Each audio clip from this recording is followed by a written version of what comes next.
बिस्मिल्लाहिर्रहमानिर्रहीम अस्सलाम वालेकुम। खेडां दे नाल मैं आ मुफाज करीम।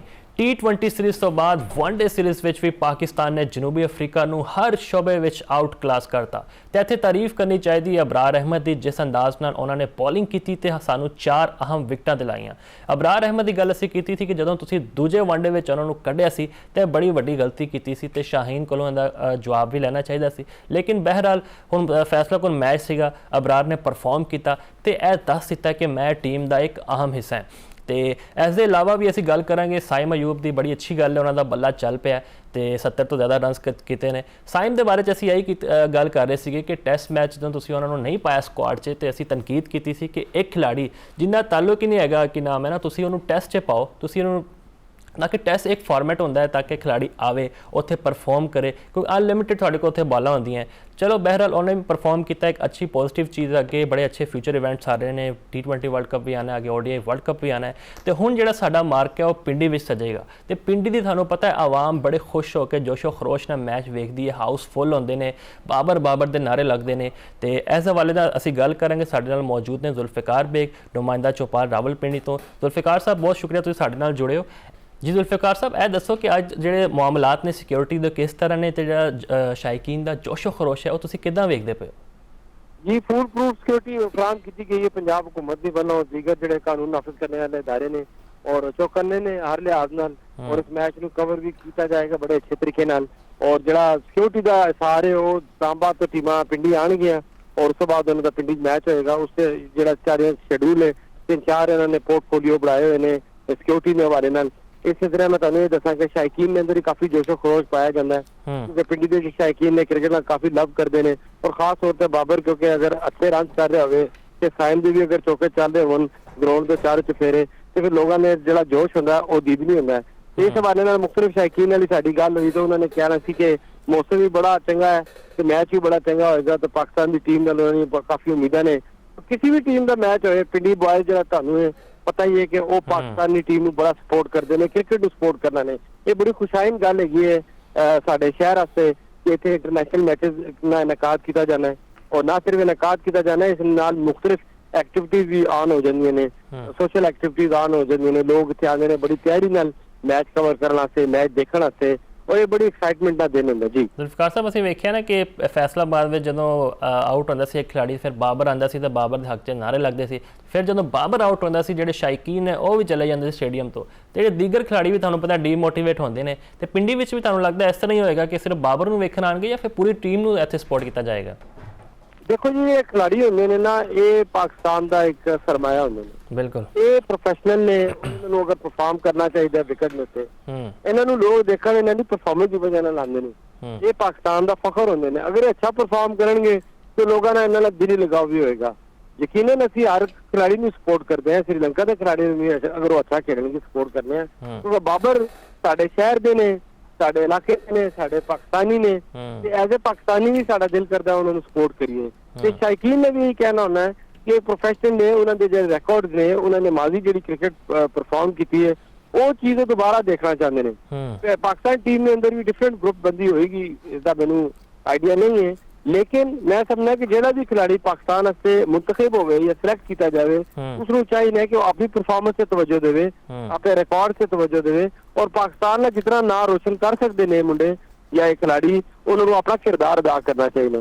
इस हवाले ना बाबर आजम के बारे लोगों ने यही एक्सपेक्टेशन होती है कि वो चाहते हैं कि बाबर ज्यादा से ज्यादा रन करे, और बाबर जो स्ट्रोक्स ने या साइम अयूब के जो स्ट्रोक्स ने जिस अंदाज में बल्लेबाजी करते हैं, डेफिनेटली जो शायकीन होंगे ने उसको बड़ा इंजॉय करते हैं। माजी च अगर देखा जाए वसीम अकरम, वकार यूनस, ये वर्ल्ड क्लास बॉलर सन, शोएब अख्तर, इन्होंने बॉलिंग लोग देखने आते सन, इन्होंने बॉलिंग जो आउट करते सन तो पूरा स्टेडियम उस ना सिर्फ नचदा सी बल्कि शोर मचाना सी कि यार और अच्छी बॉलिंग करो। तो ये बहुत ज्यादा तवक्कुआत है सानू बाबर आजम से भी ते साडे बल्लेबाजां से भी।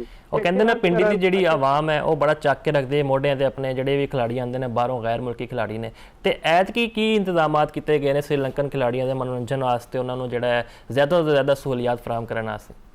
जी डेफिनेटली पाकिस्तान क्रिकेट बोर्ड हमेशा ही इकदाम करता है इस हवाले नाल। तमाम जी जिले इंतजामिया इस्लामाबाद की जी एजुकेशन है, CDA जितने भी जो महकमे ने वो जुड़ जाते हैं इस काम वास्ते, ताकि ज्यादा से ज्यादा मोटिवेट किया जाए टीमों को।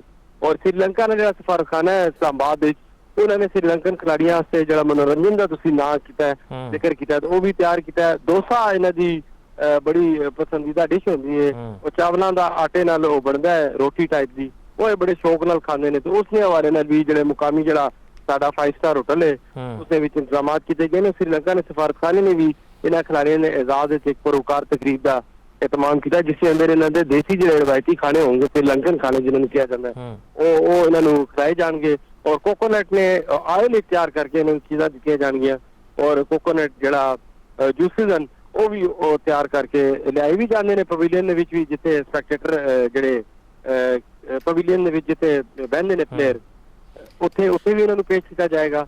ਤੇ ਇਹ ਇਸ ਤਰ੍ਹਾਂ ਦੀਆਂ ਬਹੁਤ ਸਾਰੀਆਂ ਚੀਜ਼ਾਂ ਐਕਟੀਵਿਟੀਜ਼ ਇਹ ਤੇ ਲੱਗ ਰਿਹਾ ਕਿ ਪਾਕਿਸਤਾਨ ਤੋਂ ਜ਼ਿਆਦਾ ਐਤਕੀ ਜਿਹੜਾ ਹੈ ਨਾ ਜ਼ਿਆਦਾ ਸ੍ਰੀਲੰਕਾ ਨੂੰ ਨਵਾਜ਼ਿਆ ਜਾ ਰਿਹਾ ਤੇ ਬੜਾ ਇੱਕ ਪ੍ਰੋਟੋਕਾਲ ਲੱਭ ਰਿਹਾ। ਤੇ ਇਹ ਵੀ ਦੱਸੋ ਜਿਹੜੇ ਪਿਚ ਦੀ ਕੰਡੀਸ਼ਨ ਤੁਸੀਂ ਕਿਸ ਤਰ੍ਹਾਂ ਵੇਖ ਰਹੇ ਹੋ, ਬੈਟਰਸ ਨੂੰ ਜ਼ਿਆਦਾ ਫਾਇਦਾ ਹੋਏਗਾ ਜਾਂ ਬਾਲਰਾਂ ਨੂੰ? ਇੱਥੇ ਦੇਖੋ ਜੀ, ਪਾਕਿਸਤਾਨ ਜਿਹੜਾ ਨਾ ਹਮੇਸ਼ਾ ਮਹਿਮਾਨ ਨਵਾਜ਼ੀ ਨੰਬਰ 1 ਹੈ। ਸਾਡਾ ਦੁਸ਼ਮਣ ਮੁਲਕ ਵੀ ਸਾਡੇ ਖਿਲਾਫ ਮੁਖਤਲਿਫ ਸਾਜ਼ਿਸ਼ਾਂ ਕਰਨਾ ਚਾਹੁੰਦਾ, ਸਾਨੂੰ ਉਸ ਨਾਲ ਕੋਈ ਪਰਵਾਹ ਨਹੀਂ ਹੈ।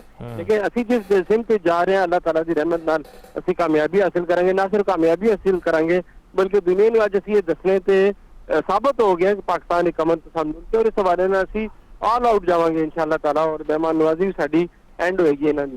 ਤੇ ਜਿਹੜੀ ਪਿਚ ਦੇ ਹਵਾਲੇ ਨਾਲ ਗੱਲ ਹੈ, ਤੇ ਮਾਜ਼ੀ ਜਿਹੜੀ ਮੈਂ ਪਿਚ ਦੇਖੀ ਜਿਸ ਗਰਾਊਂਡ ਵਿੱਚ ਮੈਨੂੰ ਕੋਈ ਕਾਫੀ ਅੱਛਾ ਹੋ ਗਿਆ ਮੈਚਸ ਕਵਰ ਕਰਨੇ ਦੇ ਦੌਰਾਨ, ਤੇ ਮਾਜ਼ੀ ਚ ਅਗਰ ਇਹਦੀ ਪਿਚ ਦਾ ਅਗਰ ਸਟੇਟਸ ਦੇਖਿਆ ਜਾਵੇ ਤੇ ਬੜੀ ਗ੍ਰੀਨ ਲਸ਼ ਗ੍ਰੀਨ ਵਿਕਟ ਹੁੰਦੀ ਸੀ, ਔਰ ਇਸੇ ਕਾਫੀ ਫਾਸਟ ਬਾਲਰ ਨੂੰ ਸਪੋਰਟ ਕਰਨੀ ਸੀ। ਲੇਕਿਨ ਪਿਛਲੇ ਕਈ ਬਰਸੋਂ ਤੋਂ ਇਹਨਾਂ ਦੀ ਜ਼ਿਹਨ ਦੀ ਕੋਈ ਪਲੈਨਿੰਗ ਹੈ ਇਸਦਾ ਮੈਨੂੰ ਆਈਡੀਆ ਨਹੀਂ ਹੈ। ਲੇਕਿਨ ਜਿਹੜੀ ਪਿਚ ਜਿਹੜੀ ਹੈ ਇਹ ਬॉलर्स और बैट्समैन दोनों ਨੂੰ ਸਪੋਰਟ ਕਰੇਗੀ, ਔਰ ਜਿੰਨਾ ਤੁਸੀਂ ਜੰਮ ਕੇ ਖੇਡੋਗੇ ਉਤਨਾ ਤੁਸੀਂ ਜੰਮ ਕੇ ਰਨਸ ਬਣਾਓਗੇ। ਔਰ ਬॉलर्स ਕਿਉਂਕਿ ਤੁਹਾਨੂੰ ਪਤਾ ਫਾਸਟ ਬੋਲਿੰਗ ਥੋੜਾ ਜਿਹਾ ਮੁਸ਼ਕਲ ਟਰੈਕ ਹੈ, ਲੇਕਿਨ ਸਪਿਨਰਸ ਨੂੰ ਕਾਫੀ ਸਪੋਰਟ ਕਰੇਗੀ ਜੀ। ਤੇ ਪਲੇਇੰਗ 11 ਤੁਸੀਂ ਕੀ ਸਮਝਦੇ ਅੱਜ ਦੀ ਕੀ ਹੋਏਗੀ ਤੇ ਕਿਹੜਾ ਜਿਹੜਾ ਖਿਡਾਰੀ ਜ਼ਿਆਦਾ ਅਹਿਮ ਕਿਰਦਾਰ ਅਦਾ ਕਰ ਸਕੇ? ਤੁਹਾਨੂੰ ਯਾਦ ਹੈ ਕਿ ਫਖਰ ਜ਼ਮਾਨ ਦਾ ਬੱਲਾ ਨਹੀਂ ਚੱਲ ਰਿਹਾ, 0 ਤੇ ਆਊਟ ਹੋਏ ਨੇ, ਤੇ ਇਹ ਕੀ ਵਜ੍ਹਾ ਹੋ ਸਕਦੀ ਹੈ ਕਿ ਪ੍ਰੈਸ਼ਰ 'ਚ ਉਹ ਬਹੁਤ ਨੇ? ਹਾਲਾਂਕਿ ਬੜੇ ਵੱਡੇ ਖਿਡਾਰੀ ਨੇ, ਅਸੀਂ ਮਾਜ਼ੀ 'ਚ ਵੇਖੀ ਉਹਨਾਂ ਦੀ ਬੜੀ ਪਰਫਾਰਮੈਂਸਿਸ ਸੀਗੀਆਂ ਵੱਡੇ ਖਿਡਾਰੀ ਵੱਡੀ ਟੀਮਾਂ ਦੇ ਖਿਲਾਫ, ਉਹ ਤੁਸੀਂ ਕਿੱਦਾਂ ਵੇਖਦੇ ਹੋ? ਖਿਲਾੜੀ ਜਿਹੜਾ ਹੁੰਦਾ ਨਾ ਆਪਣੀ ਪਰਫਾਰਮੈਂਸ ਦੇ ਨਾਲ ਵੱਡਾ ਹੁੰਦਾ, ਅਗਰ ਉਹ ਪਰਫਾਰਮ ਨਹੀਂ ਕਰੇਗਾ ਤਾਂ ਫਿਰ ਉਹਦੀ ਵਡਿਆਈ ਉਸਦੇ ਹੱਥ ਤੱਕ ਹੀ ਰਹਿ ਜਾਏਗੀ, ਰਿਕਾਰਡ ਬੁੱਕ ਵਿੱਚ ਹੀ ਰਹਿ ਜਾਏਗੀ। ਦੇਖੋ, ਮੈਂ ਗੱਲ ਕਰਨ ਤੋਂ ਪਹਿਲਾਂ ਮੈਂ ਤੁਹਾਨੂੰ ਦੱਸਿਆ ਸੀ ਕਿ ਇਸ ਟੀਮ ਦੇ ਵਿੱਚ ਜਿਹੜਾ ਨਾ ਜਿਹੜਾ ਵੀ ਬੰਦਾ ਮੁੰਤਖਬ ਹੋਇਆ, ਸਿਲੈਕਟ ਹੋਇਆ, ਜਿਸ ਨੂੰ ਸ਼ਾਮਿਲ ਕੀਤਾ ਗਿਆ, ਉਹਦਾ ਮਕਸਦ ਹੈ ਟੀਮ ਦੀ ਜਿੱਤ ਵਿੱਚ ਆਪਣਾ ਕਿਰਦਾਰ ਅਦਾ ਕਰਨਾ। ਹਰ ਬੈਟਸਮੈਨ ਨੂੰ, ਹਰ ਬॉलर ਨੂੰ ਆਪਣਾ ਕਿਰਦਾਰ ਅਦਾ ਕਰਨਾ ਚਾਹੀਦਾ, ਔਰ ਇੱਕ ਜ਼ਿੰਮੇਦਾਰੀ ਦੇ ਨਜ਼ਰੀਏ ਨਾ ਪਰਫਾਰਮੈਂਸ ਦਾ ਮੁਜ਼ਾਹਰਾ ਕਰਦੇ ਹੋਏ ਨਾ ਸਿਰਫ ਸਕੋਰ ਬੋਰਡ ਤੇ ਰਨਸ ਲਿਖਣੇ ਚਾਹੀਦੇ, ਬਲਕਿ ਜ਼ਿਆਦਾ ਤੋਂ ਜ਼ਿਆਦਾ ਅੱਛੇ ਸਟ੍ਰੋਕ ਖੇਡ ਕੇ ਆਪਣਾ ਰਿਕਾਰਡ ਵੀ ਬਿਹਤਰ ਕਰਨਾ ਚਾਹੀਦਾ। ਜਿਸ ਬੱਲੇਬਾਜ਼ਾਂ ਦਾ ਤੁਸੀਂ ਜ਼ਿਕਰ ਕਰ ਰਹੇ ਹੋ, ਸਾहिल अयूब, बाबर आजम, ਇਹ ਵਰਲਡ ਕਲਾਸ ਕ੍ਰਿਕਟਰ ਨੇ, ਇਹਨਾਂ ਨੂੰ ਚਾਹੀਦਾ ਇੱਕ ਅੱਛਾ ਓਪਨਿੰਗ ਪਲੇਅਰ ਸਾਨੂੰ ਚਾਹੀਦਾ ਸੀ, ਔਰ ਉਹ ਵੀ ਹੁਣ ਅੱਲਾਹ ਤਾਲਾ ਦੀ ਰਹਿਮਤ ਨਾਲ ਉਸ ਵਿੱਚ ਅਸੀਂ ਕਾਫੀ ਸਕਸੈਸਫੁਲ ਹੋ ਗਏ ਹਾਂ। ਤੇ ਉਮੀਦ ਕੀਤੀ ਜਾਂਦੀ ਹੈ ਕਿ ਅਗਰ ਸਾਡਾ ਓਪਨਿੰਗ ਬੱਲੇਬਾਜ਼ ਚੱਲ ਗਏ ਤੇ ਫਿਰ ਇੱਕ ਅੱਛਾ ਸਕੋਰ ਕਰਨੇ 'ਚ ਅਸੀਂ ਕਾਮਯਾਬ ਹੋ ਜਾਣਗੇ। ਨਾਲੇ ਸ੍ਰੀਲੰਕਾ ਇੱਕ ਮਹਿਮਾਨ ਟੀਮ ਹੈ, ਔਰ ਅਸੀਂ ਆਪਣੇ ਗਰਾਊਂਡ ਕੰਡੀਸ਼ਨਸ ਨੂੰ, ਆਪਣੀ ਬੈਟਿੰਗ ਲਾਈਨਅਪ ਨੂੰ ਔਰ ਬॉलिंग ਲਾਈਨਅਪ ਨੂੰ ਕਾਫੀ ਹੱਦ ਤੱਕ ਬਿਹਤਰ ਸਮਝਦੇ ਹਾਂ। ਇਹਨਾਂ ਨੂੰ ਚਾਹੀਦਾ ਕਿ ਪ੍ਰੋਫੈਸ਼ਨਲੀ ਅੱਛਾ ਖੇਡਣ ਔਰ ਟਫ ਟਾਈਮ ਦੇਵਣ, ਔਰ ਜਿਹੜਾ ਬੈਟਸਮੈਨ ਹੈ ਫॉर एग्जांपल ਬਾਰ-ਬਾਰ ਇੱਕ ਹੀ ਬੱਲੇਬਾਜ਼ ਦਾ ਜ਼ਿਕਰ ਹੋਣਾ, ਬਾਬਰ ਆਜ਼ਮ ਜਾਂ ਸਾहिल, ਇਹਨਾਂ ਦੋਵਾਂ ਤੇ ਬਹੁਤ ਸਾਰੀ ਟੀਮ ਪਾਕਿਸਤਾਨ ਦੀ ਜਿਹੜੀ ਹੈ ਡਿਪੈਂਡ ਕਰਦੀ ਹੈ ਜੀ। ਤੇ ਸ਼ਾਹੀਨ ਦਾ ਤੁਸੀਂ ਕਿਸ ਤਰ੍ਹਾਂ ਵੇਖ ਰਹੇ ਹੋ? ਫਿਊਚਰ ਇੱਕ ਸੀਰੀਜ਼ ਜਿਤਵਾਤੀ ਉਹਨਾਂ ਨੇ ਸਾਨੂੰ ਸਾਊਥ ਅਫਰੀਕਾ ਦੇ ਖਿਲਾਫ, ਉਸ ਤੋਂ ਪਹਿਲੇ ਡੋਮੈਸਟਿਕ 'ਚ ਅੱਛੀ ਪਰਫਾਰਮੈਂਸ ਸੀ, ਲਾਹੌਰ ਕਲੰਦਰਸ ਨੂੰ ਜਿਹੜਾ ਉਹਨਾਂ ਨੇ PSL ਟਰਾਫੀ ਜਿਤਵਾਈ ਹੈ, ਤੇ ਹੁਣ ਤੁਸੀਂ ਸਮਝਦੇ ਕਿ ਲੌਂਗ ਟਰਮ ਵਾਸਤੇ ਉਹਨੂੰ ਅਸੀਂ ਕੈਪਟਨ ਵੇਖ ਰਹੇ ਹਾਂ ODI 'ਚ? देखो, जो फास्ट बॉलर की ਜਿਹੜੀ एवरेज एज है ना, वो इतनी लंबी चीज इसको कैरी नहीं कर सकना। जिस बुनियाद पे भी उन्होंने बढ़ाया, सिलेक्टर्स ने टीम का कप्तान बढ़ाया, वो उसके बारे ज्यादा बेहतर जानते होंगे। लेकिन जब तक जिथे तक शाहीन अफरीदी एक डोमेस्टिक टीम नहीं, अगर लोकल टीम नहीं या PSL की टीम नहीं कप्तानी तो बाद अगर नेशनल टीम नहीं कप्तानी करे तो बाहरी जिम्मेदारी है। ਤੇ ਉਹਨਾਂ ਨੂੰ ਆਪਣੇ ਰਿਕਾਰਡ ਤੇ ਵੀ ਦੇਖਣਾ ਚਾਹੀਦਾ ਕਿ ਐਵਰੇਜ ਨਾਲੋਂ ਗੇਨ ਕਰਾ ਰਹੇ ਨੇ, ਕਿੰਨੀਆਂ ਵਿਕਟਾਂ ਲਈਆਂ ਉਹਨਾਂ ਨੇ, कि वो अपने आप खुद भी असेस कर सकते हैं कि क्या वो इतनी बड़ी क्रिकेट ने बारे इसको कैरी कर सकते हैं कि नहीं। ये क्रिकेट बोर्ड की मैनेजमेंट इस बारे ज्यादा बेहतर जानती होगी। शाहीन अफरीदी ने जिस सेंस से बढ़ाया गया है पाकिस्तान टीम का, मैनेजमेंट ने कुछ सोच के बढ़ाया होगा। लेकिन जो बंदा कप्तान बनना है तो जिम्मेदारियां बढ़दियां ने फिर थोड़ी परफॉर्मेंस ही थोड़ा जहा फर्क पैदा है। तो ओपोनेंट पाकिस्तान क्रिकेट बोर्ड को ये चाहिए कि मुस्तकबिल अच्छे स्टार्स तैयार करने एक लॉन्ग टर्म प्लानिंग तैयार करनी चाहिए। 2-3 साल अच्छे फास्ट बॉलर, अच्छे बल्लेबाज, अच्छे विकेट कीपर तैयार किए जान ताकि मुस्तकबिल इन प्लेयरों का कोई बैकअप हो।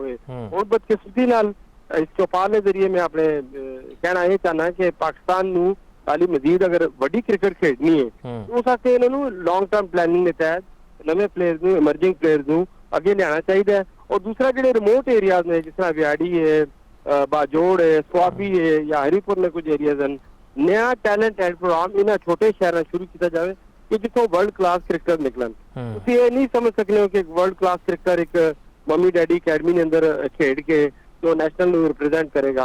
ठीक है, पाकिस्तान क्रिकेट टीम ने अंदर बरादरीज़म और रिश्तेदारियां और यारियां माजी चलदियां रही ने मुस्तकबिल भी चीज़ सानू चीज़ां नजर आंदियां ने लेकिन मेन मकसद पाकिस्तान की जित है पाकिस्तान की इज्जत है पाकिस्तान का वकार है।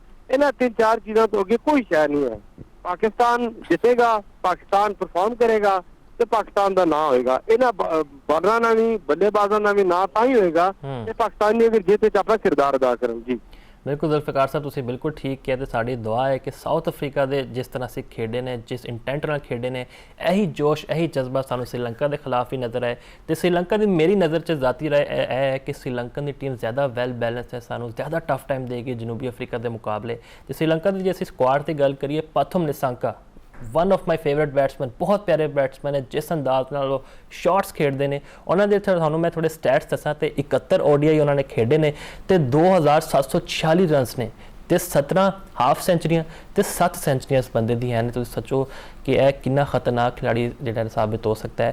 एशिया कप से थानू याद होएगा जिस तरह इंडिया की पिटाई की है पथम निसांका ने सेंचुरी की हर्षित राणा नूं जिहड़े छक्के मारे सीगे वो हजे भी सानू याद है। तो यह जिहड़ा मेन खिलाड़ी ना असीं सानू फोकस इहदे ते करना चाहिए। इत्थे माइक हैसन कोच की जिम्मेदारी होंदी है कि जिहड़े यह मेन खिलाड़ी ने श्रीलंका के उन्होंने जिहड़ी वीकनेसिस ने यह दसन साडे बॉलरां नूं लाइन और लेंथ भी दसन कि इत्थों तुसीं फसाना है। तो दूजा असीं गल करिए उन्होंने कैप्टन की आसा लंका बहुत टैलेंटेड खिलाड़ी ने। एशिया कप याद होगा जो बाबर कप्तान सीगे ते आउटसाइड एज लगे सी ते श्रीलंका वो मैच जित गए सी ते सानू बड़ा दुख होया सी क्योंकि श्रीलंका फिर फाइनल तो चली गई सी इंडिया के खिलाफ। आसा लंका ने 78 मैचेस खेडे ने टोटल तो 2621 रन ने 17 निस सेंचुरियां तो 5 सेंचुरियां ने इस खिलाड़ियों तो वैल बैलेंस टीम है बहुत अच्छी टीम है एक्साइटिंग सीरीज़ होने लगी है। तो यह असीं कंपैरिजन भी करांगे इन्हां दे जिहड़े है ने जिन्ने भी मेन खिलाड़ी ने। तो यासिर साहब साडे नाल मौजूद ने बड़े दबंग तजजिए देंदे ने। यासिर साहब बहुत शुक्रिया तुसीं साडे नाल जुड़े हो।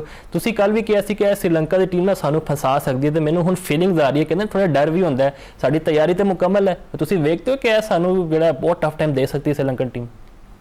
जी मुफाज क्योंकि पाकिस्तान ते श्रीलंका जो दोनों टीमां ਜਿਹੜੀਆਂ ਹੈ ਨਾ ਇਹਨਾਂ ਜਿਹੜੀਆਂ ਰੀਸੈਂਟ ਸੀਰੀਜ਼ ਪਾਕਿस्तान ਨੇ ਸਾਊਥ ਅਫਰੀਕਾ ਨੂੰ ਹਰਾਇਆ ਹੈ ਤੇ ਸਪਿਨਿੰਗ ਟਰੈਕ ਦੇ ਉੱਤੇ ਲੋ ਸਲੋ ਟਰਨਿੰਗ ਟਰੈਕ ਦੇ ਉੱਤੇ ਸਾਊਥ ਅਫਰੀਕਾ ਨੂੰ ਫਸਾਇਆ। ਸਾਊਥ ਅਫਰੀਕਾ ਉਹ ਕੋਈ ਚੰਗੇ ਸਪਿਨਰ ਨਹੀਂ ਸੀ ਔਰ ਉਹਨਾਂ ਦਾ ਜਿਹੜਾ ਮਿਡਲ ਆਰਡਰ ਸੀ ਸਵਾਏ ਟੌਪ ਆਰਡਰ ਦੇ ਉੱਤੇ ਕੁਇੰਟਨ ਡੀ ਕੌਕ ਨੂੰ ਛੱਡ ਕੇ ਮਿਡਲ ਆਰਡਰ ਦੇ ਵਿੱਚ ਕੋਈ ਬੈਟਰ ਵੀ ਐਸਾ ਨਹੀਂ ਸੀ ਜਿਹਨੂੰ ਸਬ ਕੰਟੀਨੈਂਟ 'ਚ ਖੇਲਣ ਦਾ ਕੋਈ ਜ਼ਿਆਦਾ ਤਜਰਬਾ ਹੋਵੇ।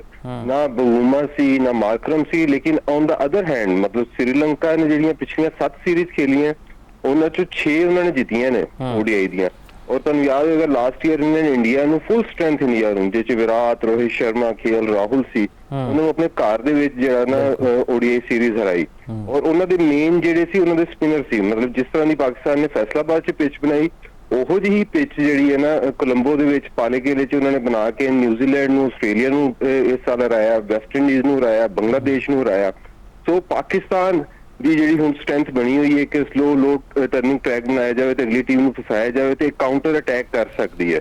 ਤੇ ਬੜਾ ਹੀ ਟ੍ਰਿਕੀ ਹੋਏਗਾ ਅੱਜ ਜਿਸ ਤਰ੍ਹਾਂ ਤੁਸੀਂ ਕੰਡੀਸ਼ਨ ਦਾ ਵੀ ਮੇਰੇ ਕੋਲ ਪੁੱਛ ਰਹੇ ਸੀ ਆਫ 에ਅਰ ਕਿ ਕਿਸ ਤਰ੍ਹਾਂ ਦੀ ਪਲੇਇੰਗ ਕੰਡੀਸ਼ਨ ਹੋ ਸਕਦੀ ਹੈ। ਤੇ ਅਗਰ ਸ਼੍ਰੀਲੰਕਾ ਦੀ ਸਟਰੈਂਥ ਦੇਖੀ ਜਾਏ ਪਾਕਿਸਤਾਨ ਦੀ ਸਟਰੈਂਥ ਦੇਖੀ ਜਾਏ ਤੇ ਦੋਨੋਂ ਜਿਹੜੇ ਨਾ ਲੋ ਸਲੋ ਟਰਨਿੰਗ ਟਰੈਕ ਜਿਹੜਾ ਨਾ ਉਹਦੇ ਉੱਤੇ ਟੀਮਾਂ ਨੂੰ ਫਸਾ ਰਹੇ ਨੇ। ਤੇ ਪਾਕਿਸਤਾਨ ਉਹਨਾਂ ਦੀ ਸਟਰੈਂਥ ਤੇ ਮੇਰਾ ਨਹੀਂ ਖਿਆਲ ਕਿ ਜਾਏਗਾ। ਫਿਰ ਪਾਕਿਸਤਾਨ ਦੂਸਰਾ ਹਰਬਾ ਕੀ ਇਸਤੇਮਾਲ ਕਰ ਸਕਦਾ ਕਿਉਂਕਿ ਉਹਨਾਂ ਦੇ ਸਪਿਨਰ ਤਗੜੇ ਨੇ ਜਿਸ ਤਰ੍ਹਾਂ ਵਰਿੰਦੂ ਸਰੰਗਾ ਹੈ ਉਹਦੀ ਗੂਗਲੀ ਸਾਡੇ ਕੋਲ ਏਸ਼ੀਆ ਕੱਪ T20 'ਚ ਨਹੀਂ ਫੜੀ ਗਈ 2 ਓਵਰ ਖੇਡਣੇ ਉਹਦੇ ਮੁਸ਼ਕਲ ਹੋ ਗਏ ਸੀ ਉਹਨੇ 10 ਓਵਰ ਸੁੱਟਨੇ ਨੇ। ਤਕਸ਼ੀਨਾ ਆਫ ਬ੍ਰੇਕ ਬਾਲਰ ਫਿਰ ਉਹਨਾਂ ਦਾ ਜਿਹੜਾ ਜੈਫਰੀ ਵਿੰਦਰ ਸਾਏ ਹੈ ਲੈਗ ਬ੍ਰੇਕ ਬਾਲਰ 36 ਸਾਲ ਦਾ ਬੜਾ ਐਕਸਪੀਰੀਅੰਸ ਬਾਲਰ ਹੈ ਜਿਹਨੇ ਇੰਡੀਆ ਨੂੰ ਬੜਾ ਟਫ ਟਾਈਮ ਦਿੱਤਾ ਸੀ। ਇੱਕ ਮੈਚ 'ਚ ਗਾਰਬਨ ਉਹਨੇ 5-6 ਖਿਡਾਰੀ ਵੀ ਆਊਟ ਕੀਤੇ ਜਿਸ 'ਚ ਰੋਹਿਤ ਸ਼ਰਮਾ ਵਿਰਾਟ ਕੋਹਲੀ ਦੀ KL ਰਾਹੁਲ ਦੀ ਵਿਕਟਾਂ ਵੀ ਸੀ। ਉਹਨਾਂ ਦਾ ਜਿਹੜਾ ਸਪਿਨ ਟਰੈਕ ਸਪਿਨਿੰਗ ਅਟੈਕ ਹੈ ਫਿਰ ਉਹਨਾਂ ਕੋਲ ਜਿਹੜਾ ਕਪਤਾਨ ਹੈ ਚਰਿਤਾ ਸਲੰਕਾ ਉਹ ਵੀ ਬੋਲਿੰਗ ਕਰ ਲੈਂਦਾ ਆਫ ਬ੍ਰੇਕ ਬਾਲ ਕਰਦਾ ਹੈ ਅੱਛੀ ਬਾਲ ਕਰਦਾ ਹੈ 10 ਓਵਰ ਉਹ ਵੀ ਸੁੱਟ ਲੈਂਦਾ ਹੈ। ਫਿਰ ਉਹਨਾਂ ਕੋਲ ਜਿਹੜਾ ਇੱਕ ਕਮਿੰਡੂ ਮੈਂਡਸ ਹੈ ਉਹ ਵੀ ਬੋਲਰ ਅੱਛਾ ਹੈ। ਅਸੀਂ ਇੱਕ ਹੀ ਰੈਗੂਲਰ ਸਪਿਨਰ ਦੇ ਨਾਲ ਜਾ ਰਹੇ ਅਬਰਾਰ ਦੇ ਨਾਲ ਅਗਰ ਸਪਿਨਿੰਗ ਟਰੈਕ ਬਣਾਈਏ ਤੇ ਫਿਰ ਅਸੀਂ ਫੈਸਲ ਅਕਰਮ ਨੂੰ ਲੈ ਕੇ ਆਉਂਦੇ ਫਿਰ ਸਾਡੇ ਕੋਲ ਜਿਹੜਾ ਨਾ ਉਹਦੇ ਨਾਲ ਸਪੋਰਟ ਦੇਣ ਵਾਸਤੇ ਸਲਮਾਨ ਅਲੀ ਆਗਾ। ਸੁਫਿਆਨ ਮੁਕੀਮ ਦੀ ਬੜੀ ਕਮੀ ਮਹਿਸੂਸ ਹੋ ਰਹੀ ਹੈ, ਸਮਝ ਤੋਂ ਬਾਹਰ ਹੈ ਕਿ ਸੁਫਿਆਨ ਮੁਕੀਮ ਜਿੰਦੀ ਪਰਫਾਰਮੈਂਸਿਸ ਵੀ ਹੈ ਨੇ ਉਹ ਕਿਉਂ ਬਾਹਰ ਤੁਸੀਂ ਕੱਢਤਾ ਹੈ ਉਹਨਾਂ ਨੂੰ? ਅਬਰਾਰ ਦੇ ਨਾਲ ਹੁੰਦੇ ਤੇ ਤੁਹਾਨੂੰ ਪਤਾ ਨਹੀਂ ਫਾਇਦਾ ਜ਼ਿਆਦਾ ਹੁੰਦਾ, ਤੁਹਾਨੂੰ ਲੱਗਦਾ ਦੋ ਸਪਿਨਰਸ ਇਕੱਠੇ ਹੁੰਦੇ? ਬਿਲਕੁਲ ਸਹੀ ਗੱਲ ਕੀਤੀ ਮੁਫਾਜ਼ ਸਾਹਿਬ ਕਿ ਸੁਫਿਆਨ ਮੁਕੀਮ ਜਿਹੜੀਆਂ ਟਫ ਕੰਡੀਸ਼ਨ ਅਫਰੀਕਾ ਦੇ ਵਿੱਚ ਜਿੱਥੇ ਬਾਲ ਟਰਨ ਨਹੀਂ ਹੁੰਦਾ ਤੇ ਅੱਛੀਆਂ ਬੈਟਿੰਗ ਵਿੱਚ ਆਉਂਦੀਆਂ ਜਾਂ ਬਾਉਂਸੀਅਰ ਟਰੈਕ ਹੁੰਦੀਆਂ, ਫਾਸਟ ਬੋਲਰਾਂ ਨੂੰ ਮਦਦ ਦੇਣੀ, ਉੱਥੇ ਉਹਨੂੰ ਖਿਲਾਉਂਦੇ ਰਹੇ ਨੇ। ਹਾਲਾਂਕਿ ਉੱਥੇ ਵੀ ਉਹਨੇ ਵਿਕਟਾਂ ਹਾਸਲ ਕੀਤੀਆਂ। ਜਿਸ ਤਰ੍ਹਾਂ ਹੀ ਪਾਕਿਸਤਾਨ 'ਚ ਆਏ ਨੇ, ਮਤਲਬ 1-2 ਮੁਕਾਬਲਿਆਂ ਦੇ ਵਿੱਚ ਰਿਸਕ ਸਪਿਨਰ ਹੈ ਨਾ, ਮਾਰ ਤਾਂ ਪੈਣੀ ਹੈ। ਜਿੰਨਾ ਉਹ ਜਿਹੜਾ ਨਾ ਰਿਸਕ ਸਪਿਨਰ ਚਾਂਸ ਲੈਂਦਾ ਹੈ ਉਨੀਆਂ ਨੂੰ ਵਿਕਟਾਂ ਨਹੀਂ ਮਿਲਦੀਆਂ ਤੇ ਉਹਨੂੰ ਰੈਗੂਲਰ ਚਾਂਸਿਸ ਦੇਣੇ ਚਾਹੀਦੇ ਸੀ। ਹੁਣ ਦੇਖਣਾ ਸ੍ਰੀਲੰਕਾ ਦੇ ਖਿਲਾਫ ਇਹ ਡਰਦੇ ਹੋਣਗੇ ਕਿ ਅਸੀਂ ਜਿਹੜਾ ਨਾ ਸਪਿਨਿੰਗ ਟਰੈਕ ਨਹੀਂ ਬਣਾਉਣੇ, ਕਿਉਂਕਿ ਅਬਰਾਰ ਦੇ ਨਾਲ ਚਲੋ ਸੁਫਿਆਨ ਤਾਂ ਸਕੁਆਡ 'ਚ ਨਹੀਂ, ਹਾਲਾਂਕਿ ਉਹਨੂੰ ਹੋਣਾ ਚਾਹੀਦਾ ਸੀ। ਫੈਸਲ ਅਕਰਮ ਹੈ, ਇਹ ਫੈਸਲ ਅਕਰਮ ਨੂੰ ਵੀ ਚਾਂਸ ਦੇਣ ਦੇ ਉੱਤੇ ਜਿਹੜੇ ਨਾ ਆਮਾਦਾ ਨਹੀਂ ਹੈ। ਸੋ ਸਪਿਨਿੰਗ ਜਿਹੜੀ ਸਟਰੈਂਥ ਮੈਨੂੰ ਜਿਹੜੀ ਲੱਗਦੀ ਹੈ ਉਹ ਸ੍ਰੀਲੰਕਾ ਦੇ ਕੋਲ ਹੈ। ਸੋ ਸਪਿਨਿੰਗ ਟਰੈਕ ਤਾਂ ਤੁਸੀਂ ਕੱਢ ਦੋ ਨਾ। ਖਿਡਾਰੀ ਨੂੰ ਚਾਂਸ ਕੀ ਦੇਣਾ ਹੈ? ਤੁਸੀਂ ਯਾਦ ਦੇਖੋ ਨਾ, ਵਸੀਮ ਜੂਨੀਅਰ 2 ਸਾਲਾਂ ਵਿੱਚ ਸਿਰਫ ਇੱਕ ਮੈਚ ਉਸ ਬੰਦੇ ਨੂੰ ਖਿਡਾਇਆ ਤੇ ਉਹਨੇ ਪਰਫਾਰਮ ਵੀ ਕੀਤਾ ਤੇ ਫਿਰ ਤੁਸੀਂ ਚੱਕ ਕੇ ਉਹਨੂੰ ਬੈਂਚ ਤੇ ਬਾਤਾ। ਉਹ ਤਾਂ ਇਸ ਤਰ੍ਹਾਂ ਲੱਗਦਾ ਕਿ ਬਾਹਰ ਉਹਨਾਂ ਟੂਰ ਵਾਸਤੇ ਜਾਂਦੇ ਨੇ, ਖਿਡਾਉਂਦੇ ਨਹੀਂ ਨੇ। ਔਰ 2023 ਦਾ ਜਿਹੜਾ ਇੰਡੀਆ 'ਚ ਵਰਲਡ ਕੱਪ ਹੋਇਆ ਸੀ ਪਾਟਾ ਪਿੱਚਾਂ ਦੇ ਉੱਤੇ, ਉੱਥੇ ਉਹ ਪਾਕਿਸਤਾਨ ਦਾ ਜਿਹੜਾ ਫਾਸਟ ਬੋਲਰ ਸੀ, ਜਦੋਂ ਪਾਕਿਸਤਾਨ ਦੀ ਬੋਲਿੰਗ ਫਿੱਟ ਰਹੀ ਸੀ, ਮਤਲਬ ਹਾਰਿਸ ਰਊਫ ਹਰ ਓਵਰ ਦੇ ਵਿੱਚ ਜਿਹੜਾ ਪਹਿਲਾ ਓਵਰ ਕਰਵਾਉਂਦੇ ਸੀ 12, 15, 16, 18 3 ਚੌਕੇ ਮੈਚ ਸੀ ਫੈਸਲਾਬਾਦ 'ਚ, ਉਹ 'ਚ ਵੀ ਪਹਿਲੇ ਓਵਰ 'ਚ 3 ਚੌਕੇ ਖਾ ਲੈਣੇ ਜਵਾਨ ਨੇ। ਉਹ T20 ਦੇ ਵਿੱਚ ਤਾਂ ਚੱਲ ਸਕਦੇ ਨੇ, ਆਸਟ੍ਰੇਲੀਆ ਵਰਗੀ ਕੰਡੀਸ਼ਨ, ਸਾਊਥ ਅਫਰੀਕਾ ਜਿੱਥੇ ਬਾਉਂਸੀਅਰ ਪਿਚਿਸ ਹੋਣ, ਤੇਜ਼ ਪਿਚਿਸ ਹੋਣ, ਲੇਕਿਨ ਏਸ਼ੀਆ ਦੇ ਵਿੱਚ ਉਹਨਾਂ ਦਾ ਹਾਰਿਸ ਰਊਫ ਦਾ ਰਿਕਾਰਡ ਜਿਹੜਾ ਨਾ ਬਹੁਤ ਹੀ ਖਰਾਬ ਹੈ ਔਰ ਲੰਬੀ ਕ੍ਰਿਕਟ 'ਚ ਬਹੁਤ ਜ਼ਿਆਦਾ ਹੀ ਖਰਾਬ ਹੈ। ਹਾਰਿਸ ਰਊਫ ਨੇ ਸਰ ਜਿੰਨਾ ਸਾਨੂੰ ਦੁੱਖ ਦਿੱਤਾ ਨਾ, ਸੌਰੀ ਟੂ ਸੇ, ਤੁਸੀਂ ਵੇਖ ਲਓ ਵਰਲਡ ਕੱਪ USA ਦੇ ਖਿਲਾਫ, ਫਿਰ ਉਸ ਤੋਂ ਬਾਅਦ ਏਸ਼ੀਆ ਕੱਪ ਵੀ ਹਾਰਿਸ ਰਊਫ ਨੇ ਕਦੀ ਵੀ ਸਾਨੂੰ, ਮੈਂ ਵੇਖਿਆ ਕਿ ਡੈਥ ਓਵਰਾਂ 'ਚ ਕਦੀ ਨਹੀਂ ਜਿਤਾਇਆ। ਹਾਂਜੀ, ਉਹਦੀ ਜਿਹੜੀ ਉਹ ਛਾਪ ਹੈਗੀ ਨਾ, ਹਾਲਾਂਕਿ ਦੇਖੋ ਸਲਮਾਨ ਮਿਰਜ਼ਾ ਵੀ ਟੇਪ ਬਾਲ ਤੋਂ ਆਇਆ, ਸੁਹੇਲ ਤਨਵੀਰ, ਵਸੀਮ ਅਕਰਮ, ਲੇਕਿਨ ਉਹਨਾਂ ਨੇ ਆਪਣੇ ਆਪ ਨੂੰ ਨਾ ਬੜੀ ਜਲਦੀ ਅਡਾਪਟ ਕੀਤਾ ਕ੍ਰਿਕਟ ਬਾਲ ਦੇ ਨਾਲ। ਉਹ ਹਜੇ ਵੀ ਉਹਨਾਂ ਦੇ ਅੰਦਰ ਇੱਕ ਝਲਕ ਦਿਖਾਈ ਦਿੰਦੀ ਹੈ। ਚੰਗੀ ਭਲੀ ਬੋਲਿੰਗ ਕਰ ਰਹੇ ਹੋਣਗੇ T20 ਮੈਚਸ ਦੇ ਵਿੱਚ ਵੀ, ਤੇ ਡਾਊਨ ਦਾ ਲੈਗ ਸਾਈਡ ਬਹੁਤ ਸ਼ਾਰਟ ਆਫ ਲੈਂਥ, ਕਦੀ ਬਹੁਤ ਜ਼ਿਆਦਾ ਮੂੰਹ ਦੇ ਵਿੱਚ, ਮਤਲਬ ਜਿਹੜੀ ਇੱਕ ਗੁੱਡ ਲੈਂਥ ਜਿਹੜੀ ਹੁੰਦੀ ਨਾ ਉਹਨੂੰ ਫੜਨ ਵਾਲਾ ਮਾਮਲਾ, ਉਹ ਹਾਰਿਸ ਰਊਫ 'ਚ ਨਾ ਮਿਸਿੰਗ ਹੈ। Mohammad Waseem far better bowler ਹੈ, ਮਤਲਬ ਉਹ ਲੈਂਥ ਨੂੰ ਹਿੱਟ ਕਰਦਾ ਹੈ। ਵਰਲਡ ਕੱਪ 'ਚ ਮੈਂ ਤੁਹਾਨੂੰ ਕਹਿ ਰਿਹਾ ਸੀ 2023 ਦੇ ਵਿੱਚ ਜਦੋਂ ਉਹਨੂੰ ਟੀਮ ਦੇ ਵਿੱਚ ਖਿਲਾਇਆ ਗਿਆ ਤੇ ਉਹਦਾ ਫਿਰ ਫਰਕ ਨਜ਼ਰ ਆਇਆ ਕਿ ਉਹ ਅੱਛੀ ਬਾਲ ਕਰਦਾ ਹੈ, ਹੈਵੀ ਬਾਲ ਕਰਦਾ, ਲੈਂਥ ਦੇ ਉੱਤੇ ਬਾਲ ਕਰਦਾ, ਰਿਵਰਸ ਵੀ ਕਰਦਾ। ਹੁਣ ਰਿਵਰਸ ਤੋਂ ਮੈਨੂੰ ਯਾਦ ਆਇਆ ਕਿ ਹੁਣ ਪਾਕਿਸਤਾਨ ਤੇ ਸ੍ਰੀਲੰਕਾ ਦਾ ਜਿਹੜਾ ਮੈਚ ਹੈ, ਅਸੀਂ ਸਪਿਨਿੰਗ ਆਪਸ਼ਨ ਤਾਂ ਮੈਂ ਕੱਢ ਦਿੱਤਾ ਨਾ ਕਿ ਸਪਿਨਿੰਗ ਬਣਾਉਣਗੇ ਪਿਚਿਸ, ਇਹ ਸਾਰਾ ਐਡਵਾਂਟੇਜ ਚਲਾ ਜਾਏਗਾ ਲੰਕਾ ਨੂੰ, ਕਿਉਂਕਿ ਲੰਕਾ ਨੇ 6 ਸੀਰੀਜ਼ ਜਿਹੜੀ ਹੈ ਨਾ, ਆਲਮੋਸਟ 4-5 ਸੀਰੀਜ਼ ਵੱਡੀਆਂ ਟੀਮਾਂ ਨੂੰ ਸਪਿਨਿੰਗ ਟਰੈਕ ਦੇ ਉੱਤੇ ਨਾ ਫਸਾਇਆ ਤੇ ਮੈਚਿਸ ਜਿੱਤੇ ਨੇ, ਸੀਰੀਜ਼ ਜਿੱਤੇ ਨੇ। ਅਗਰ ਇਹ ਗ੍ਰੀਨ ਟੌਪ ਪਿਚਿਸ ਬਣਾਉਂਦੇ, ਦੇਖੋ ਪਿੰਡੀ ਦੇ ਵਿੱਚ ਬਾਲ ਜਿਹੜਾ ਨਾ ਹਿਲਦਾ ਵੀ ਹੈ ਤੇ ਬਾਲ ਨਾ ਬਾਉਂਸ ਵੀ ਕਰਦਾ ਹੈ। ਇਹ ਤੁਹਾਨੂੰ ਕਰਬਨ ਬੋਸ਼ ਨੇ ਕਰਕੇ ਦਿਖਾਇਆ ਸੀ ਪਹਿਲੇ T20 ਮੈਚ ਦੇ ਵਿੱਚ ਵੀ। ਤੇ ਅਗਰ ਇਹ ਬਾਉਂਸੀ ਟਰੈਕ ਬਣਾਉਂਦੇ ਨੇ, ਗ੍ਰੀਨ ਟੌਪ ਪਿਚ ਬਣਾਉਂਦੇ ਨੇ, ਤੇ ਚਮੀਰਾ ਤੇ ਫਰਨੈਂਡੋ ਅੱਛੀ ਲਾਈਨ ਆਫ ਲੈਂਥ ਨੂੰ ਜ਼ਿਆਦਾ ਦੇਰ ਫੜ ਸਕਦੇ ਨੇ ਸ਼ਾਹੀਨ ਦੀ ਨਿਸਬਤ ਤੇ ਹਾਰਿਸ ਰਊਫ ਦੀ ਨਿਸਬਤ। ਸੋ ਇਹ ਵੀ ਖਾਨੇ ਚੋਂ ਕੱਢ ਦੋ, ਕਿਉਂਕਿ ਪਾਕਿਸਤਾਨ ਦੀ ਬੈਟਿੰਗ ਵੀ ਇਹ ਚਾਹੁੰਦੀ ਕਿ ਇਹਨੂੰ ਕੌਨਫੀਡੈਂਸ ਮਿਲੇ, ਰਨਸ ਮਿਲੇ। ਤੇ ਮੈਨੂੰ ਲੱਗਦਾ ਹੈ ਕਿ ਅੱਜ ਦੇ ਮੈਚ ਦੇ ਵਿੱਚ ਇੱਕ ਫਲੈਟ ਟਰੈਕ ਦਾ ਆਪਸ਼ਨ ਜਿਹੜਾ ਹੈ ਨਾ ਪਾਕਿਸਤਾਨ ਵਾਸਤੇ ਜ਼ਿਆਦਾ ਸੂਦਮੰਦ ਹੋਏਗਾ। ਕਿਉਂਕਿ ਅਗਰ ਦੇਖਿਆ ਜਾਵੇ ਨਾ 2023 ਦੇ ਵਿੱਚ ਹੈਦਰਾਬਾਦ ਜਿਹੜਾ ਪਾਕਿਸਤਾਨ ਸ੍ਰੀਲੰਕਾ ਦਾ ਆਖਰੀ ਮੈਚ ਹੋਇਆ ਸੀ ODI ਦਾ, ਉਹਦੇ ਵਿੱਚ ਇੱਕ ਫਲੈਟ ਟਰੈਕ ਸੀ ਜਿਸ 'ਚ ਪਾਕਿਸਤਾਨ ਨੇ 340 ਦੇ ਕੋਲ ਜਿਹੜਾ ਨਾ ਸਕੋਰ ਚੇਸ ਕੀਤਾ ਸੀ। ਬਿਲਕੁਲ, ਸਾਡੀ ਤਾਂ ਇਹ ਦੁਆ ਹੈ ਕਿ ਅੱਜ ਪਾਕਿਸਤਾਨ ਫਿਰ ਮੈਚ ਜਿੱਤੇ ਤੇ ਜੇ ਫਲੈਟ ਟਰੈਕ ਦੀ ਗੱਲ ਕਰੇ ਤਾਂ 300 ਤੋਂ ਜ਼ਿਆਦਾ ਅਸੀਂ ਸਕੋਰ ਬਣਾਈਏ ਤੇ ਚੇਜ਼ ਵੀ ਜੇ ਅਸੀਂ ਕਰੀਏ ਤੇ ਇੰਟੈਂਟ ਨਜ਼ਰ ਆਣੀ ਚਾਹੀਦੀ ਜਿਸ ਤਰ੍ਹਾਂ ਅਸੀਂ ਚੇਜ਼ ਕਰ ਰਹੇ ਖੇਡ ਰਹੇ ਹਾਂ। ਫਿਲਹਾਲ ਲੈਂਦੇ ਇੱਥੇ ਇੱਕ ਬ੍ਰੇਕ ਲੈਂਦੇ, ਬ੍ਰੇਕ ਤੋਂ ਬਾਅਦ ਦੁਬਾਰਾ ਹਾਜ਼ਰ ਹੁੰਦੇ।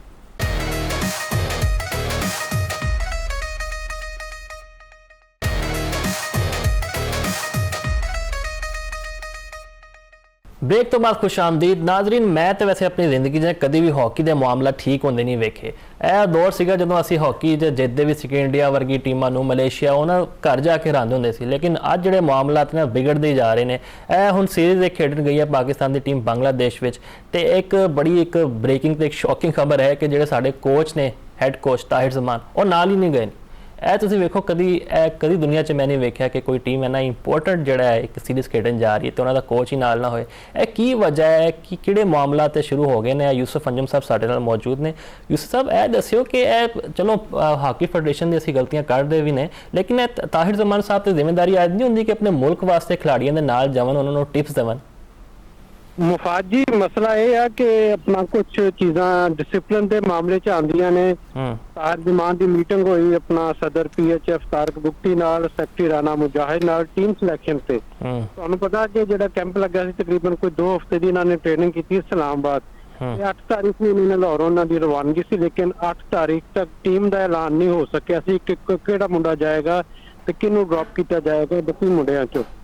ਜਦੋਂ ਮੀਟਿੰਗ ਹੋਈ ਉਹਦੇ 'ਚ ਤਾਹਿਰ ਜਮਾਂ ਦਾ ਮੌਕਫ ਸੀ ਕਿ ਜਿਹੜੇ 2 ਖਿਲਾੜੀ ਨੇ ਰਾਣਾ ਵਹੀਦ ਤੇ ਹਮਾਦ ਅੰਜਮ, ਇਹਨਾਂ ਨੂੰ ਚੁਣਕੇ ਲੀਗ ਖੇਡਣ ਦੀ ਇਜਾਜ਼ਤ ਦਿੱਤੀ ਸੀ ਪਾਕਿਸਤਾਨ ਹਾਕੀ ਫੈਡਰੇਸ਼ਨ ਨੇ। ਤੇ ਉਹਦੇ ਲਈ ਇੱਕ ਡੈਡਲਾਈਨ ਮੁਕੱਰਰ ਕੀਤੀ ਸੀ ਕਿ ਤੁਸੀਂ ਜਦੋਂ ਵੀ ਕੈਂਪ ਲੱਗੇਗਾ ਉਦੋਂ ਤੁਸੀਂ ਰਿਪੋਰਟ ਕਰਨੀ ਹੈਗੀ ਆ ਕੌਮੀ ਟੀਮ ਵਾਸਤੇ, ਤੁਸੀਂ ਆਪਣੀ ਲੀਗ ਛੱਡ ਕੇ ਤੁਹਾਨੂੰ ਆਉਣਾ ਪਵੇਗਾ। ਤਾਹਿਰ ਜਮਾਂ ਸਾਹਿਬ ਦਾ ਮੌਕਫ ਇਹ ਆ ਕਿਉਂਕਿ ਇਹ ਹਮੇਸ਼ਾ ਤੋਂ ਹੁੰਦਾ ਆਇਆ ਕਿ ਖਿਲਾੜੀਆਂ ਨੂੰ ਰਿਲੈਕਸ ਕੀਤਾ ਜਾਂਦਾ ਹੈਗਾ, ਉਹਨਾਂ ਨੂੰ ਕੋਈ ਸਜ਼ਾ ਨਹੀਂ ਦਿੱਤੀ ਜਾਂਦੀ। ਤੇ ਤਾਹਿਰ ਜਮਾਂ ਦਾ ਇਹ ਕਹਿਣਾ ਸੀ ਕਿ ਉਹਨਾਂ ਨੂੰ ਟੀਮ 'ਚ ਨਾ ਲਿਆ ਜਾਵੇ, ਉਹਨਾਂ ਨੂੰ ਬੰਗਲਾਦੇਸ਼ ਜਾਣ ਵਾਲੀ ਟੀਮ ਸ਼ਾਮਿਲ ਨਾ ਕੀਤਾ ਜਾਵੇ। ਦੂਸਰੀ ਜਾਨਬ ਉਹਨਾਂ ਦਾ ਇਹ ਵੀ ਨਾਲ ਕਹਿਣਾ ਸੀ ਕਿ ਜਦੋਂ ਤੱਕ ਅਸੀਂ ਕਿਸੇ ਨੂੰ ਮਿਸਾਲ ਨਹੀਂ ਬਣਾਵਾਂਗੇ ਤਾਂ ਕਿਸ ਤਰ੍ਹਾਂ ਹਾਕੀ 'ਚ ਬਿਹਤਰੀ ਆਏਗੀ। ਅੱਜ ਅਸੀਂ ਇਹ 2 ਮੁੰਡਿਆਂ ਨੂੰ ਉਸ ਟੀਮ 'ਚ ਪਾ ਲਾਂਗੇ ਇਹਨਾਂ ਦੀ ਜਿਹੜਾ ਡਿਸਪਲਿਨ ਦੀ ਖਿਲਾਫ ਵਰਜ਼ੀ ਤੇ, ਕੱਲ ਨੂੰ 2 ਹੋਰ ਮੁੰਡੇ ਇਸ ਕਦਮ ਅੱਗੇ ਆ ਜਾਣਗੇ ਕਿ ਅਸੀਂ ਵੀ ਇਨਕੇ ਆਪਣਾ ਲੀਗ ਮੈਚ ਪੂਰੇ ਖੇਲਾਂਗੇ, ਉਹ ਤੋਂ ਪੈਸੇ ਕਮਾਵਾਂਗੇ ਤੇ ਮੁਲਕੀ ਮੁਫਾਦ ਨੂੰ ਤਰਜੀਹ ਨਹੀਂ ਦੇਣਗੇ। ਤੇ ਇਸ ਦੇ ਨਾਲ ਦੂਸਰੇ ਵੀ ਇਸ਼ੂ ਸਨ ਜਿਹੜੇ ਕਾਫੀ ਦਿਨਾਂ ਤੋਂ ਚੱਲਦੇ ਆ ਰਹੇ ਸਨ, ਜਿਨ੍ਹਾਂ 'ਚ ਇੱਕ ਤਾਂ ਉਹਨਾਂ ਦੀ ਸੈਲਰੀ ਉਹਨਾਂ ਨੂੰ ਵਕਤ ਸਿਰ ਨਹੀਂ ਮਿਲਦੀ ਪਈ ਸੀ।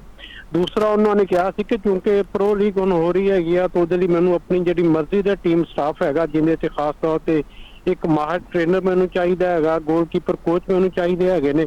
ਤੇ ਇਸ ਮਾਮਲੇ ਤੇ ਪਾਕਿਸਤਾਨ ਹਾਕੀ ਫੈਡਰੇਸ਼ਨ ਨੇ ਕੋਈ ਵੀ ਅਜੇ ਤੱਕ ਉਹਨਾਂ ਨੂੰ ਯਕੀਨ ਦਹਾਨੀ ਨਹੀਂ ਕਰਵਾਈ ਸੀ।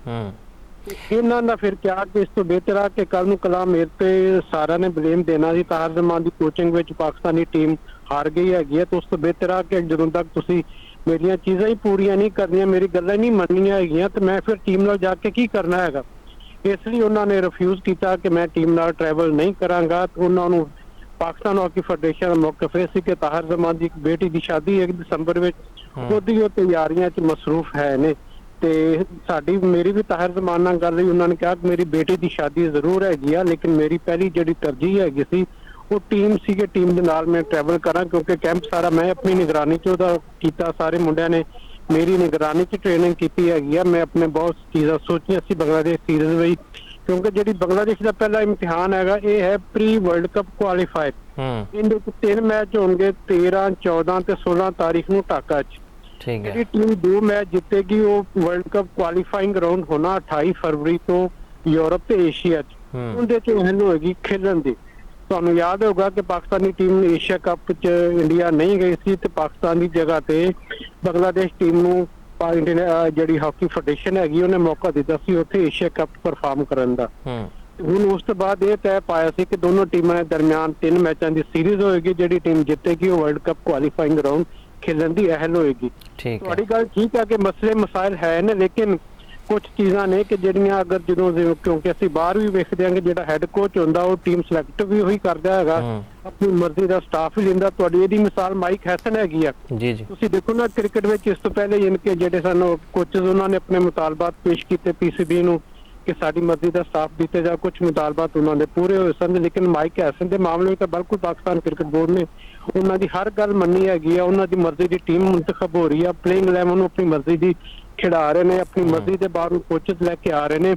ਤੇ ਇਸੇ ਤਰ੍ਹਾਂ ਮੇਰੇ ਖਿਆਲ 'ਚ ਜਦੋਂ ਤੁਸੀਂ ਕਿਸੇ ਇੱਕ ਹੈੱਡ ਕੋਚ ਨੂੰ ਜ਼ਿੰਮੇਵਾਰੀ ਦਿੰਦੇ ਹੋ, ਸਾਰਾ ਭਾਰ ਉਸ ਤੇ ਪਾਉਂਦੇ ਹੋ ਕਿ ਤੂੰ ਨਤਾਇਜ ਦਾ ਜ਼ਿੰਮੇਦਾਰ ਹੈਗਾ, ਤੇ ਫਿਰ ਉਹਦੀ ਗੱਲਾਂ ਵੀ ਮੰਨਣੀ ਚਾਹੀਦੀਆਂ ਨੇ। ਤੇ ਜਦੋਂ ਇਸ ਮਾਮਲੇ 'ਚ ਯਾਨੀ ਕਿ ਪਾਕਿਸਤਾਨ ਹਾਕੀ ਫੈਡਰੇਸ਼ਨ ਨੇ ਥੋੜਾ ਜਿਹਾ ਮੈਂ ਕਹਿਣਾ ਕਿ ਆਪਣਾ ਇੱਕ ਸੁਸਤੀ ਦਾ ਮੁਜ਼ਾਹਰਾ ਕੀਤਾ ਹੈਗਾ, ਜਦੋਂ ਕਿ ਤੁਹਾਡੇ ਕੋਲ ਇੱਕ ਅਰਸੇ ਬਾਅਦ 8 ਸਾਲਾਂ ਬਾਅਦ ਤੁਹਾਨੂੰ ਮੌਕਾ ਮਿਲਦਾ ਪਿਆ ਕਿ ਪ੍ਰੋ ਲੀਗ 'ਚ ਜਾਣ ਦਾ। ਇੱਕ ਹੈਡ ਕੋਚ ਯੂਸਫ ਜੀ ਪ੍ਰੋ ਲੀਗ ਤੇ ਅਸਰ ਨਹੀਂ ਪਏਗਾ ਜੇ ਸਾਡੇ ਮਾਮਲਾ ਤੇ ਠੀਕ ਨਹੀਂ ਹੋ ਰਿਹਾ ਤੇ ਇੰਟਰਨੈਸ਼ਨਲ ਹਾਕੀ ਫੈਡਰੇਸ਼ਨ ਵੀ ਕਹੇਗਾ ਕਿ ਤੁਹਾਨੂੰ ਪ੍ਰੋ ਲੀਗ ਖੇਡਣ ਦਾ ਮੌਕਾ ਦੇ ਰਹੇ ਨੇ, ਤੁਹਾਡੇ ਪਹਿਲੇ ਸੈਲਰੀਆਂ ਦੇ ਮਸਲੇ ਰਹੇ ਨੇ, ਸਾਡਾ ਕਪਤਾਨ ਸੋਸ਼ਲ ਮੀਡੀਆ ਤੇ ਵੀਡੀਓ ਜਾਰੀ ਕਰਦਾ ਜੀ ਸਾਡੇ ਕੋਲ ਤਾਂ ਖਰਚੇ ਹੀ ਪੂਰੇ ਨਹੀਂ ਹੁੰਦੇ, ਫਿਰ ਕੋਚ ਦਾ ਮਸਲਾ ਆ ਗਿਆ। ਬਿਲਕੁਲ ਇਹ ਤੁਹਾਡੀ ਗੱਲ ਬਿਲਕੁਲ ਠੀਕ ਹੈਗੀ ਆ, ਇਸ ਦਾ ਅਸਰ ਜ਼ਰੂਰ ਪਵੇਗਾ। ਤੇ ਜਿਹੜੇ ਹੁਣ ਬੰਗਲਾਦੇਸ਼ ਟੀਮ ਗਈ ਹੈਗੀ ਹੈ ਖਿਡਾਰੀ ਵੀ ਥੋੜਾ ਡਿਪਰੈਸ ਹੋਏ ਨੇ ਯਾਰ, ਇਸ ਕੋਚ ਦੀ ਨਿਗਰਾਨੀ 'ਚ ਟ੍ਰੇਨਿੰਗ ਕੀਤੀ, ਸਾਰੇ ਪਲਾਨ ਚੀਜ਼ਾਂ ਕਰਨੀਆਂ ਨੇ, ਕਿਸ ਤਰ੍ਹਾਂ ਅਸੀਂ ਅਟੈਕ ਕਰਨਾ, ਕਿਸ ਤਰ੍ਹਾਂ ਅਸੀਂ ਪੈਂਡੀ ਕਰਨਰ ਆਪਣੇ ਲਗਾਉਣੇ ਨੇ, ਕਿਸ ਤਰ੍ਹਾਂ ਆਪਣੀ ਚੀਜ਼ਾਂ ਨੂੰ ਲੈ ਕੇ ਚੱਲਣਾ ਹੈਗਾ। ਲੇਕਿਨ ਹੁਣ ਅਸੀਂ ਇੱਕ ਨਵੇਂ ਕੋਚ ਦੀ ਕਿਆਦਤ ਜਿਹੜੇ ਇੱਕ ਮੁਅਮਨ ਕੋਚ ਉਸਮਾਨ ਸ਼ੇਖ ਉਹਨਾਂ ਨੂੰ ਜ਼ਿੰਮੇਵਾਰੀਆਂ ਮਿਲੀਆਂ ਨੇ ਪਿਓ ਹੈਡ ਕੋਚ ਦੇ ਤੌਰ ਤੇ ਆਪਣੀ ਜ਼ਿੰਮੇਵਾਰੀਆਂ ਉੱਥੇ ਨਿਭਾਉਣਗੇ, ਪਾਕਿਸਤਾਨੀ ਟੀਮ ਨੂੰ ਖਿਲਾਉਣਗੇ। ਸੂਰਤ ਹਾਲ ਮਾਯੂਸਕੁਨ ਹੈਗੀ ਆ, ਨਾ ਸਿਰਫ ਖਿਲਾੜੀਆਂ ਲਈ ਬਾਕੀ ਪੂਰੇ ਹਾਕੀ ਦੇ ਸਿਸਟਮ ਦੀ ਵਾਸਤੇ ਵੀ, ਕਿ ਹਾਕੀ 'ਚ ਕੋਈ ਨਾ ਕੋਈ ਸਾਨੂੰ ਮਸਲਾ ਪਿਆ ਹੀ ਰਹਿੰਦਾ ਹੈਗਾ। ਅਸੀਂ ਕਿਸੇ ਨਾ ਕਿਸੇ ਆਪਣਾ ਪਸੂੜੀ 'ਚ ਪਏ ਰਹਿੰਦੇ ਹਾਂ ਹਰ ਵੇਲੇ, ਕਦੇ ਸਾਨੂੰ ਤਨਖਾਹਾਂ ਨਹੀਂ ਮਿਲਦੀਆਂ, ਕਦੇ ਫਰਜ਼ ਦਾ ਇਸ਼ੂ ਹੁੰਦਾ ਹੈਗਾ। ਹੁਣ ਜਦੋਂ ਕਿ ਪੂਰੇ ਮਾਮਲਾ ਬਿਹਤਰ ਹੋਏ ਨੇ ਤੇ ਮੇਰੇ ਖਿਆਲ 'ਚ ਪਾਕਿਸਤਾਨ ਹਾਕੀ ਫੈਡਰੇਸ਼ਨ ਨੂੰ ਹਜੇ ਵੀ ਵਕਤ ਹੈਗਾ, ਪਰ ਉਹ ਲੀਗ 'ਚ ਅਜੇ 4 ਦਸੰਬਰ ਤੋਂ ਸ਼ੁਰੂ ਹੋਣੀ ਹੈਗੀ ਆ। ਉਸ ਤੋਂ ਪਹਿਲੇ ਪਾਕਿਸਤਾਨੀ ਟੀਮ ਨੇ 2 ਮੈਚਾਂ ਲਈ ਸਪੇਨ ਜਾਣਾ ਹੈਗਾ। 29 ਤਾਰੀਖ ਨੂੰ ਉੱਥੇ ਮੈਚ ਹੈਗੇ ਨੇ, ਉਹ ਪ੍ਰੋ ਲੀਗ ਦੀ ਤਿਆਰੀਆਂ ਦੇ ਹਵਾਲੇ ਨਾਲ ਹੈ ਨੇ। ਤੇ ਹਜੇ ਵੀ ਕੋਈ ਮੇਰੇ ਖਿਆਲ ਜਿੰਨੀ ਕੋਈ ਐਸੀ ਗੱਲ ਨਹੀਂ ਹੈਗੀ ਕਿ ਬਿਠਾ ਕੇ ਮਾਮਲਾ ਹੱਲ ਕਰਨਾ ਚਾਹੀਦਾ ਹੈਗਾ ਪਾਕਿਸਤਾਨ ਹਾਕੀ ਫੈਡਰੇਸ਼ਨ ਨੂੰ ਤੇ ਹੈਡ ਕੋਚ ਮਾਹਿਰ ਜਮਾਲ ਨੂੰ ਕੌਮੀ ਵਸੀਅਤ ਮੁਫਾਦ ਲਈ। ਠੀਕ ਹੈ, ਬਹੁਤ ਸ਼ੁਕਰੀਆ ਯੂਸਫ ਸਾਹਿਬ, ਤੁਸੀਂ ਆਪਣਾ ਕੀਮਤੀ ਵਕਤ ਦਿੱਤਾ ਹੈ। ਤੇ ਇਹ ਜਿਹੜੀ ਹੁਣ ਸਾਡੀ ਸੀਰੀਜ਼ ਹੈ ਬੰਗਲਾਦੇਸ਼ ਦੇ ਖਿਲਾਫ, ਇਹ ਅਸੀਂ ਜਿੱਤ ਗਏ ਤੇ ਜਿਹੜਾ ਵਰਲਡ ਕੱਪ ਕੁਆਲੀਫਾਇਰ ਰਾਊਂਡ ਹੈ ਉਹਦੇ ਵਿੱਚ ਅਸੀਂ ਕੁਆਲੀਫਾਈ ਕਰ ਜਾਵਾਂਗੇ। ਤੇ ਮੈਨੂੰ ਉਮੀਦ ਹੈ ਜਿਹੜੇ ਮਾਮਲਾਤ ਖਰਾਬ ਨੇ ਉਹ ਬਿਹਤਰੀ ਦੀ ਤਰਫ ਜਾਣ, ਕਿਉਂਕਿ ਸਾਡੀ ਜਿਹੜੀ ਹਾਕੀ ਦੀ ਟੀਮ ਹੈ, ਸਾਡਾ ਕੌਮੀ ਖੇਡ ਹੈ, ਸਾਨੂੰ ਕ੍ਰਿਕਟ ਦੇ ਨਾਲ ਨਾਲ ਹਾਕੀ ਵਾਲੇ ਖਿਡਾਰੀ ਜਿਹੜੇ ਸਾਡੇ ਜਿੰਨੇ ਵੀ ਖਿਡਾਰੀ ਨੇ ਉਹਨਾਂ ਨੂੰ ਸਪੋਰਟ ਕਰਨਾ ਚਾਹੀਦਾ। ਤੇ ਇਹ ਸਾਰੇ ਮੌਜ਼ੂਆਤ ਸੀ ਜਿਹੜੇ ਅੱਜ ਅਸੀਂ ਡਿਸਕਸ ਕੀਤੇ ਨੇ। ਤੇ ਸਾਨੂੰ ਦਿਓ ਇਹਦੇ ਨਾਲ ਇਜਾਜ਼ਤ। ਅੱਲਾ ਹਾਫਿਜ਼ ਨਾਸਿਰ।